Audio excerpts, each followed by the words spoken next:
Hello guys, this is Pz.Kpfw.III, and today's video is going to be an inbox review of this kit here, which is Pz.Dragon 6713 Sturm-Infanteriegeschütz 33 auf Fgst Pz.Kpfw.III Selbstverfahrensfette, or as I'm going to call it, the s.IG.33B, because that name is too long. This is a fairly, it's like a good point in the Dragon line of tanks, because it's a fairly modern kit, but it's not so modern that it's at the point where they started taking out all the photo-etch, making bad reboxes of older parts and doing DS tracks and stuff like that. So it's a good quality kit.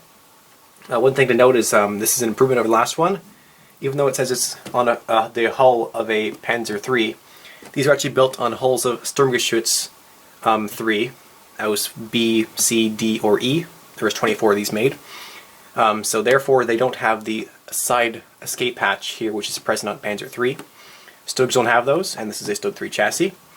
The initial Dragon boxing of this, which is a little while older than this one, has side doors, which was incorrect, so to fix that. But this kit solves that problem, and it's a very cool vehicle, so let's take a look at it.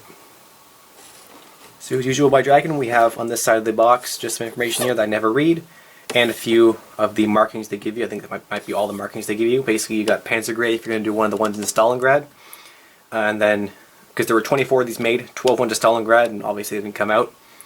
And the other 12 survived later, so they survived long enough to be painted yellow with some tritonal camouflages. This side of the box and the other side both just have the box art and the name of the kit. And as usual on this side we have a little bit of information here, just showing some cool details here.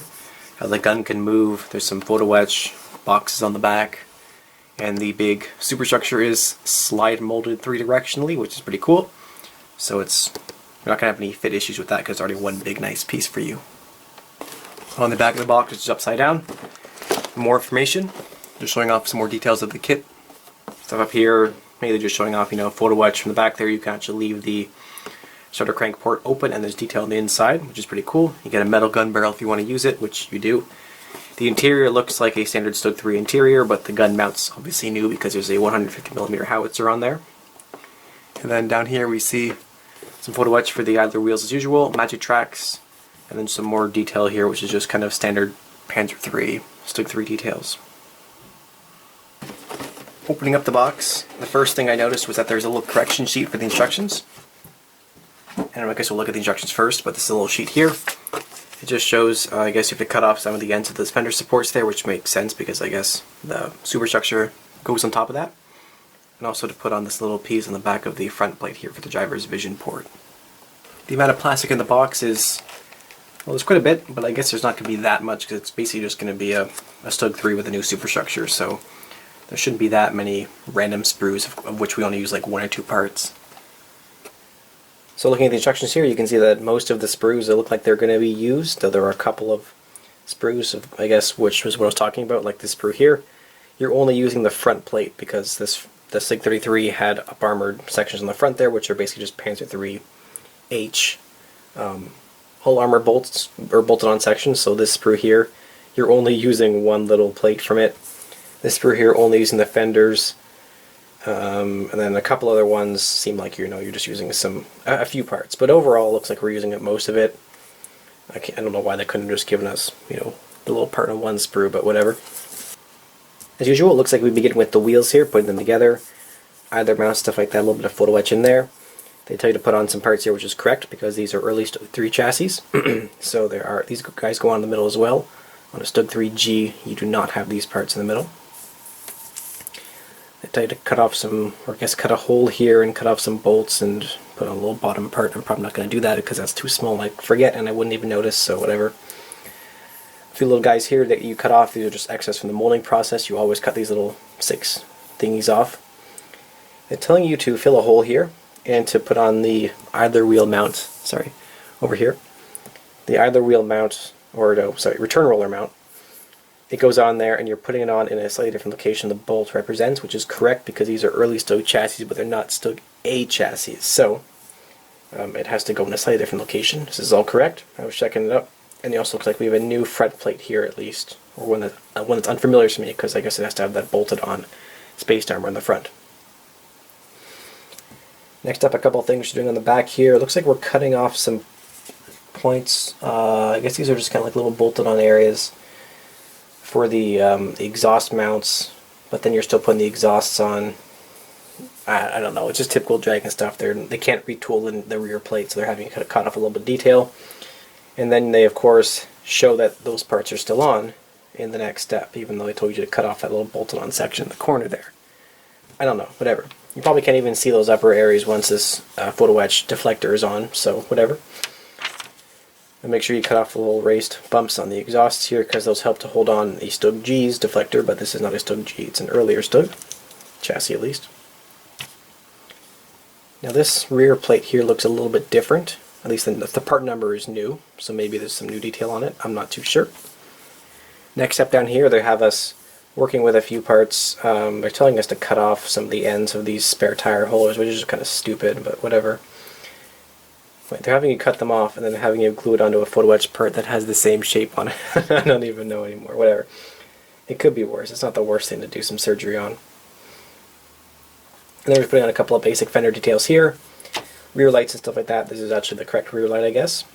And photo-etch option for the underneath the little fender end bit, which is always good. Overall looks pretty good. I guess there's less tools than usual. We have these photo-etch things. I can never figure out which one to use again, because they always give you a flat one and one with a tread pattern. For the little photo-etch guys here, I can never tell which one is supposed to be used, so I always go with the flat one. And like I was saying, the fenders look pretty good. Just there's no tools for the most part, because the whole Superstructure covers it up. And they've cut a few holes here, which I assume is for the locating of the Superstructure itself. That's down here on the bottom. Sorry, I was off shot. Usually when it's a thing like this, I just don't bother cutting the holes, and I just cut off any other locating points on the bottom of the part because I'm lazy. Alright, now for the engine deck here, they have really compressed this to a very small size, but whatever. This is a standard early Panzer III rear hull area, so I think it should be pretty good. Some photo-etch options for the, or I guess not really options, but photo-etch parts here for the vents. Make sure you put on all the little hinges, because they're probably separate parts, I think so, yeah, K18. All the little hinges there are separate parts. Not too much of a problem. And then a couple little bolted on sections for the rear. For the actual location of the tow cable in the back, you have options here. You can use the one-piece plastic one, or you can instead put on a whole bunch of little plastic clamps that simulate, I guess, the clamps, but without the tow cable in between. Or you can do the same thing, but then also use the metal supplied tow cable in there. It's basically plastic one, metal one, and all the little tool clamps, and then just all the tool clamps. I'll probably go with this one because it's easier, because all the tool clamps are molded on, and because this is all covered up by the big boxes on the back anyways. So the next step here, we're looking at assembling the Superstructure, it looks like. And the way they've assembled this is a little bit confusing. They kind of have you like shooting all the parts on at once. Just basically putting all the front plate sections here and then putting that onto the big three-way slide molded thing they were advertising on the back of the box there. You have a little bit of photo-etch, two little kind of ringy things to go inside the, I guess this is like a gun sight shield. You also have a little bit of photo-etch over here for the base of the antenna. And then a couple of little parts to go in the back. It doesn't look too complicated actually, it looks pretty straightforward. I guess it's kind of like a simplified vehicle, just a big box on top of a St.IG.33 chassis. Here we're putting on that bolted on armor from Panzer III, which is why there's the little covers there, because a Stug doesn't have the brake cooling vents there. You're assembling the bow MG here, you're cutting off a little part there, because I guess it's now mounted in the Superstructure, so it's a little bit different. Once again, a few little holes to cut over here. Shouldn't be too much of a problem. It just helped locate this piece.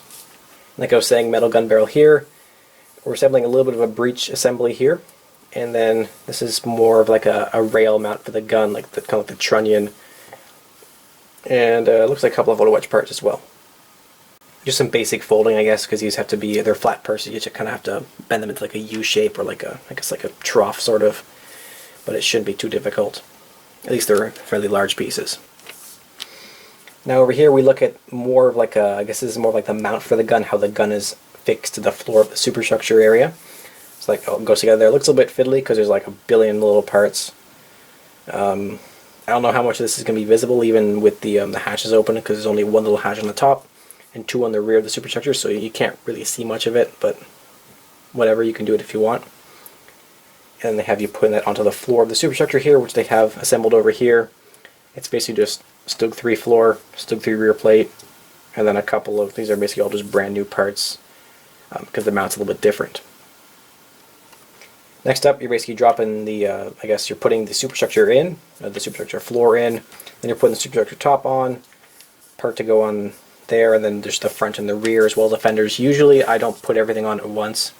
Usually what I do is I build the hull, put the fenders on, and I glue them on. Then I put the front and the rear on and glue them on, and then I kind of wedge the superstructure between them, and that helps to make it fit nicely.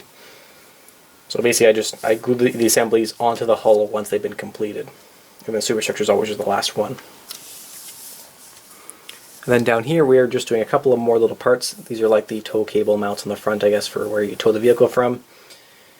Looks like we have a couple of little fender supports to go in here, which makes sense. And then front armor here, bolted on section, tracks, track mount, and then a couple little photo-etch parts here, which are like fender support areas.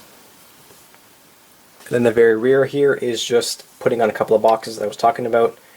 These look pretty straightforward. They're just a couple parts each, and they just drop on the back here. And they actually have a little step here in the corner telling you to put on those little tensioning arms that help to hold the fenders down in real life. So those are a little bit fiddly to get in, but they look good. And they're good detail to do on there.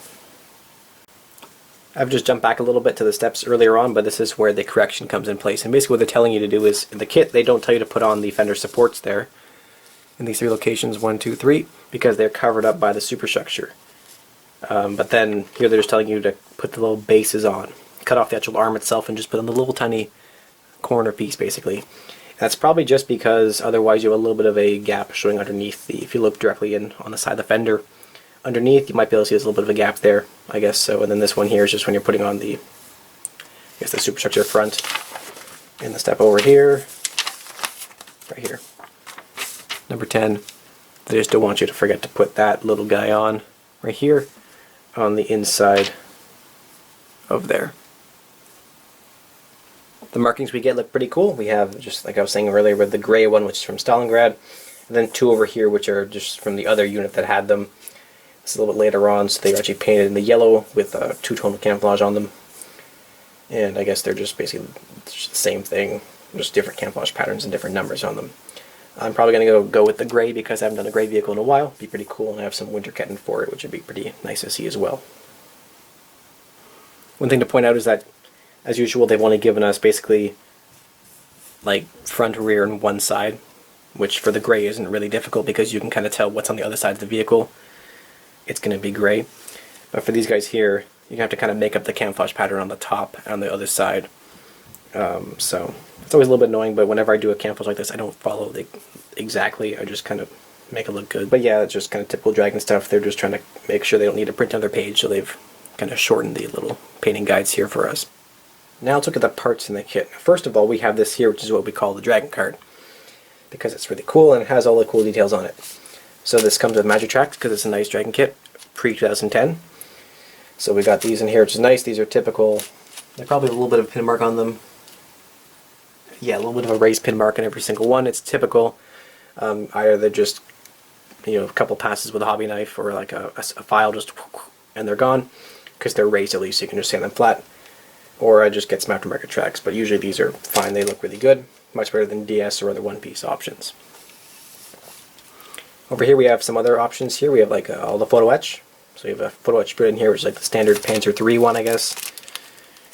You got things like the idler wheel rings in there. This is an earlier one, so you get that deflector here, vents and everything like that. It looks pretty straightforward. You also have the that little guy they're telling us to kind of like cut off the molded on detail for that, and then put this on, whatever. The actual decals, you have just the, I guess the numbers here. Basically just a G3, a G4, or a G2, G4 for like, I guess the sides and the rear. And then each marking option came with different styles of crosses, or at least sizes. Like this one's bigger, this one's smaller, and that one's got more white around the outside. And then you also have a little marking down here too, which is kind of cool. It's just like a unit symbol. Over here we have this little sprue here which contains, I guess one of these is the bow MG, and then the other one is a couple of little photo-etch parts here which look like, I guess, viewports and things like that for the gun. As usual, we have some really good detailing on the porting on the MG34 there. It looks pretty good.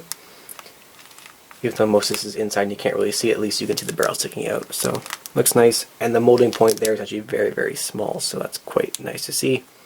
Minimal cleanup there. And the clear parts are similar. There's little tiny fiddly parts. Not sure exactly what they're for, but they're probably just gun sights and things like that for the main gun. Now over here we have some more photo-etch. These are special parts for the kit. Looks like we have a whole bunch of little tiny bolts over here, which look like a pain in the butt. And then we also have a part here for the end and a part here which is that kind of like trough I was telling you that you have to kind of fold up. I guess it's like a U shape in the end. If I can untape it here. And they at least give us some little bending guides in there, so it shouldn't be too hard to do. Just kind of fold that guy into a U shape, and then we also have this one here which is kind of to fill the end of that trough. And then we also have the metal gun barrel here which looks really, really good. Nice aluminum piece. Should have some rifling in there. Does it?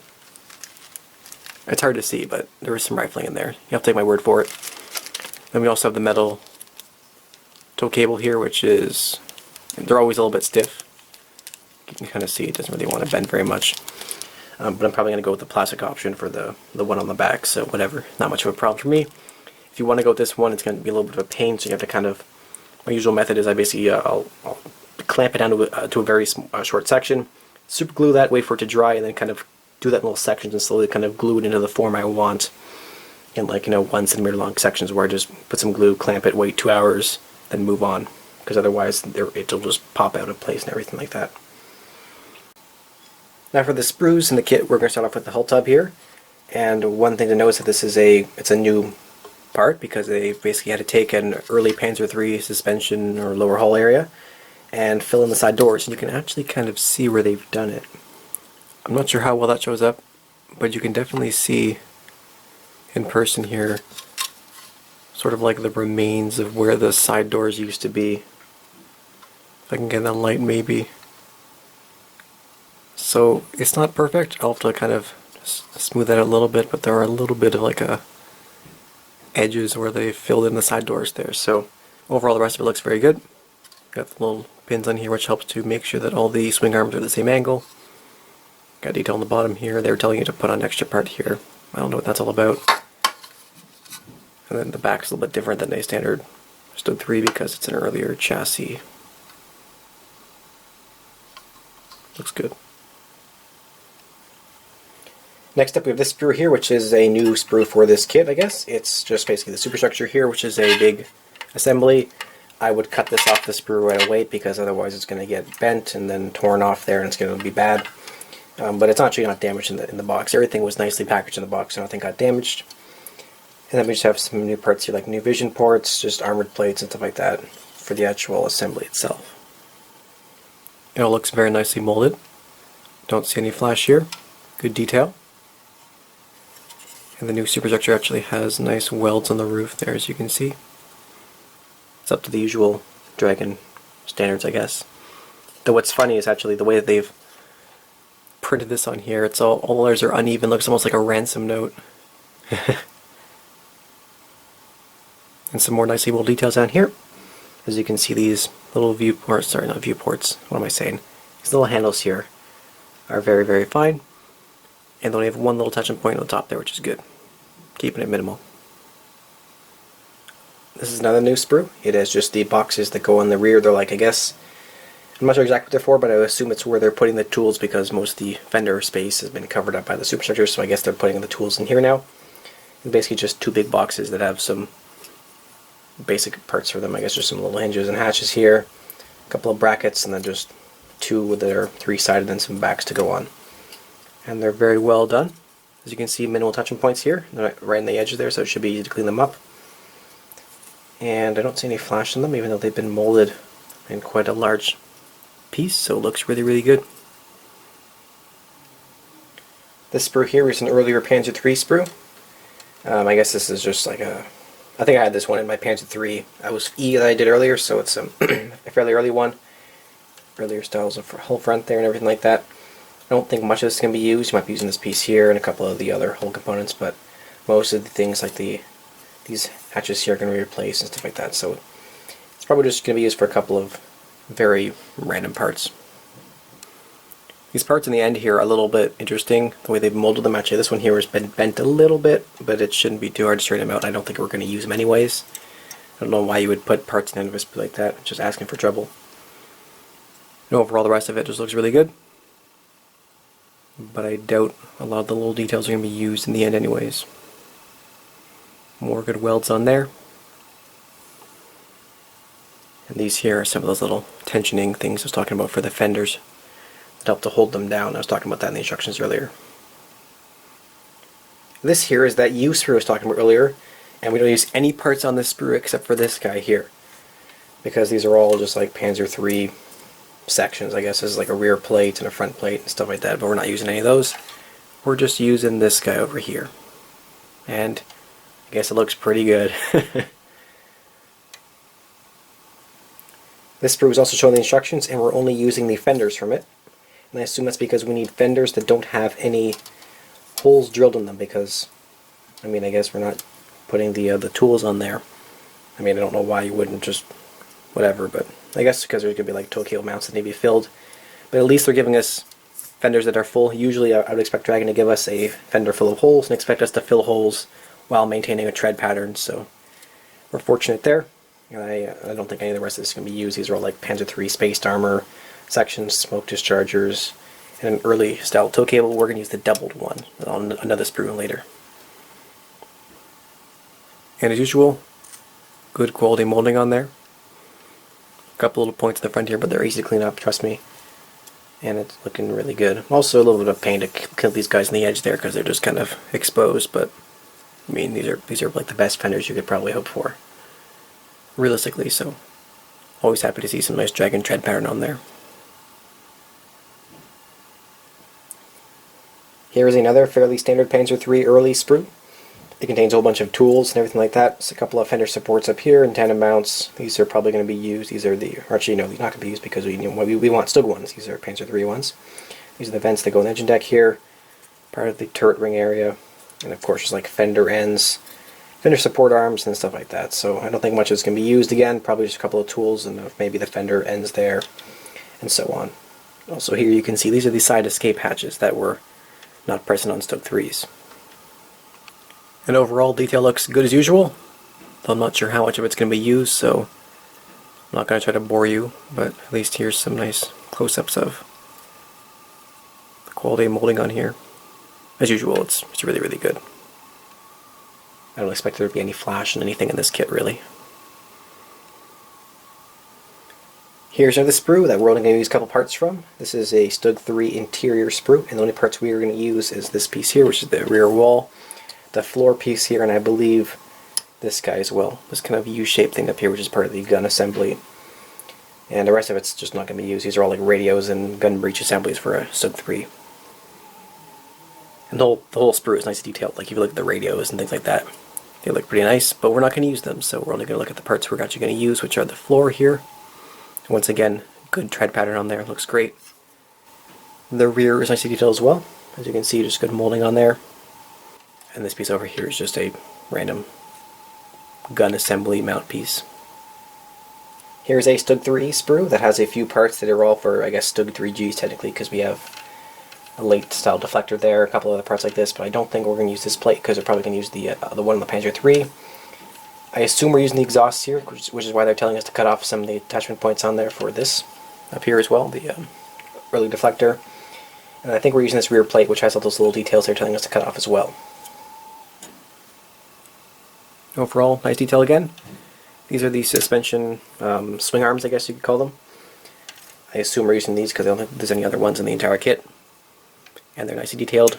They have attachment points on the bottom, which I never sand off. I just cut them flush because you can never see the bottom of the tank anyways, so that's my lazy trick for you guys. Just cut them flush because you can't see the bottom of these swing arms.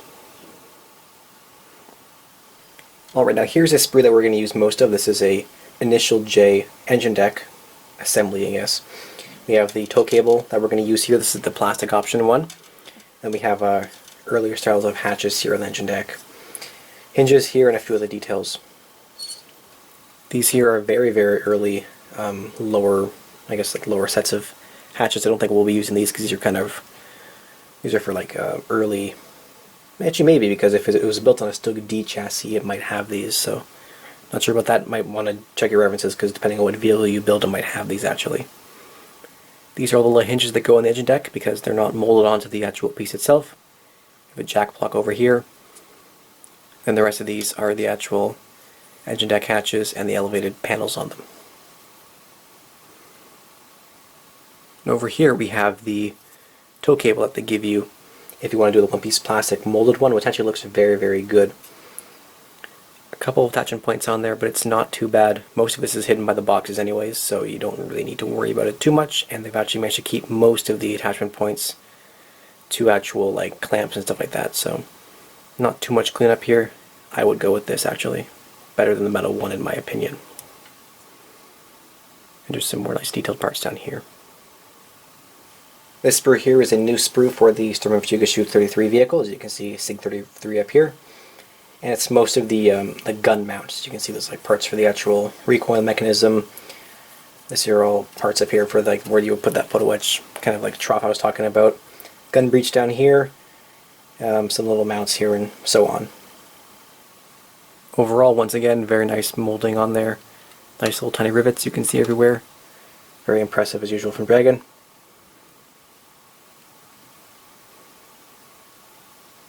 And it shouldn't be too hard to clean up these parts because even though there's a fair number of little nubs on there, it's all flat components basically, so those are all pretty easy to clean up. These over here might be a little bit of a pain, but I don't think they're very visible on the inside of the vehicle anyways, so I wouldn't worry too much about that. And this sprue is a continuation of the last one. We have some more components over here which look very, very similar. Not sure if they're options or new parts or if it's just more of the same, but some of these parts look very, very similar to what was on the last sprue. But there's a few new components, like we have another breech it seems, but some of these weren't on the last one, so not sure about it.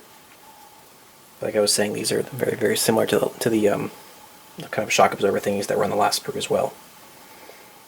And just like last time, really, really beautiful rivets all through there. All looks very, very good. I haven't seen any flash at all so far in this kit. I don't expect to. Here we have two of the standard Panzer III suspension setup sprues, I guess I'll call them, so we're going to get rid of one of them. They're typical, just got some wheels here. We got 6 of the wheels, and then the backs of them over there. Some spare tires over here, return rollers. These are the suspension elements that go through the hull. Drive sprocket either down here, final drive there, MP40s if you want to mount them on the inside, though I don't know where they would be on a s.IG.33. And then down here are actually some track pins. Good detail on these. I always liked how they managed to get the attachment points on the outside of these teeth on drive sprockets, not in between them like you sometimes get. It's always good. There's a little bit of photo etch that goes inside the others here. Just a little ring kind of to help make it look a little better than it does on other kits. In real life there actually should be that ring there. I've seen the real vehicles, so that's accurate. The wheels are always good. One thing I always like to point out is that if you look if you look closely, it's kind of hard to see. Maybe I can get it.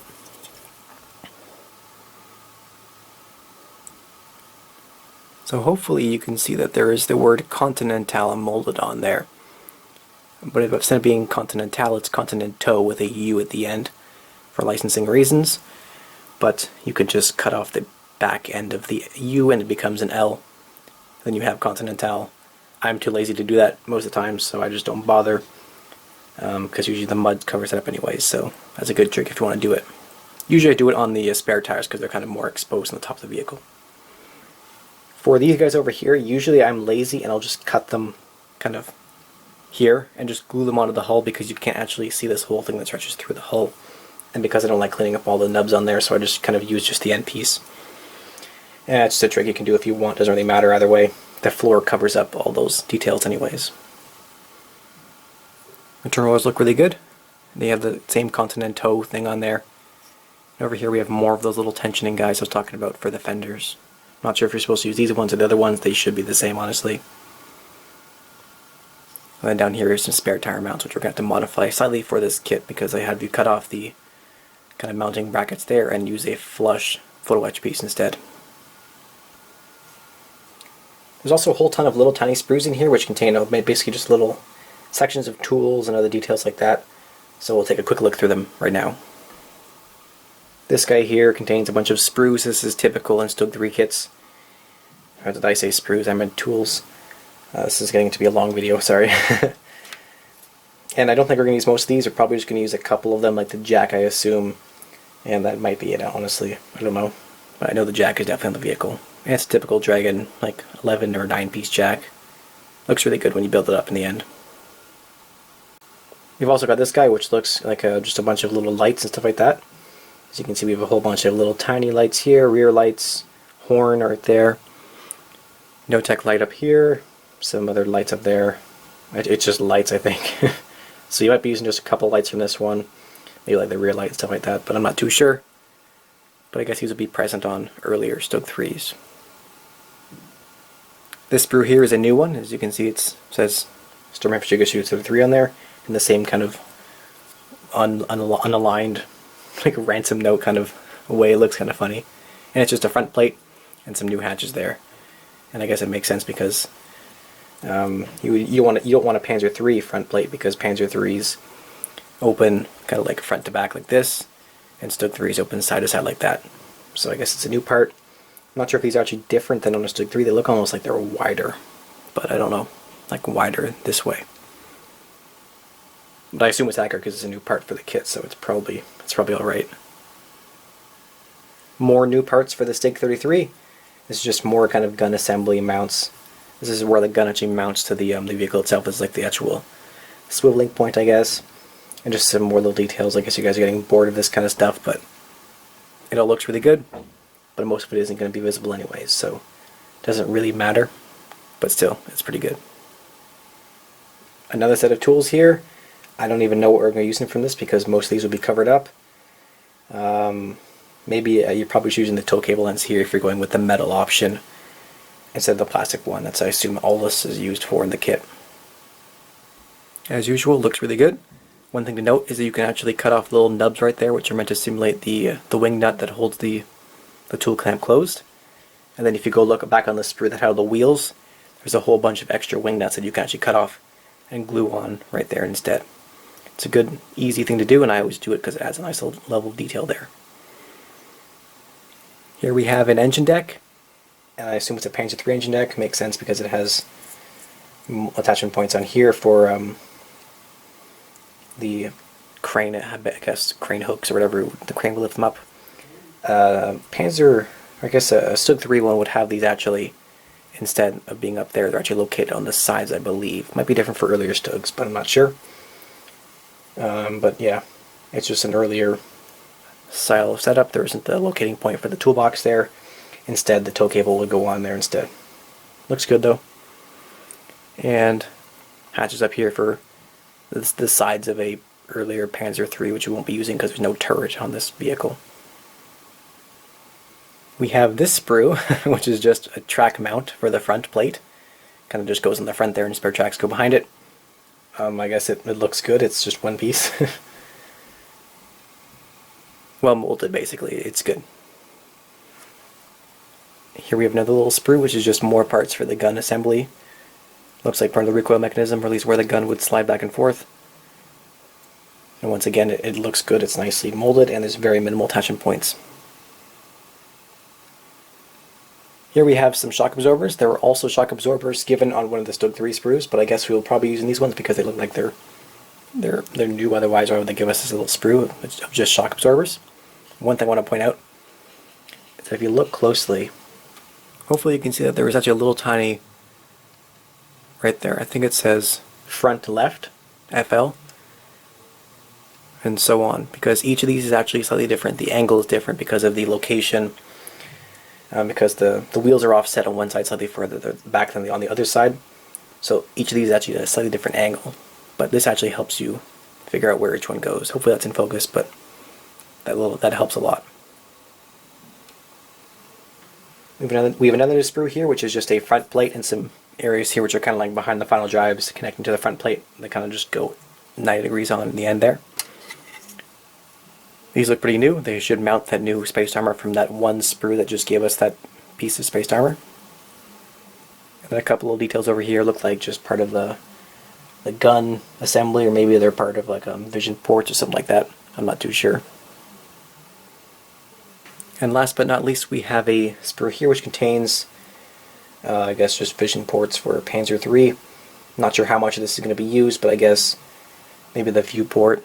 I guess they're telling us to put that viewport on, right? That's the clear part, which was noted in the correction sheet for the instructions. So probably just going to be using that, maybe a couple other parts, because there's no viewports on the turret sides or hull sides, because there's no hull or upper hull or turret from a Pz.Kpfw.III on this vehicle. So that's all the parts in the box. As you can see, it's a little bit of a mishmash between Stug bits, Pz.Kpfw.III bits, and a couple of new parts for the kit here. Maybe a little bit confusing because there's lots of sprues to work with, but overall it shouldn't be too complicated, and I think it's probably pretty accurate.